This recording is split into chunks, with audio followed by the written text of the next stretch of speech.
Agyaman kami Apo ti kinasayaat ken bendisyon mo nga income naawat iti daytoy nga agmalem. Agyaman kami Apo ti inka panang tarabay kada kami. Ited mo kaditi talna ken panaginana ti bagi, puso ken isip, bayat ti income pannaturog. Kastamet ti pamilyami ken dagiti gagayemmi.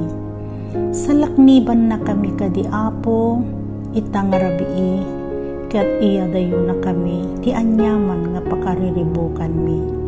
Iyawat ko ken italek ko Apo ti amin iti daytoy nga agpatnag ket sika ti agari ti puso ken isip mi ket agriing kami nga napnuan ragsak ken namnamat ti biag.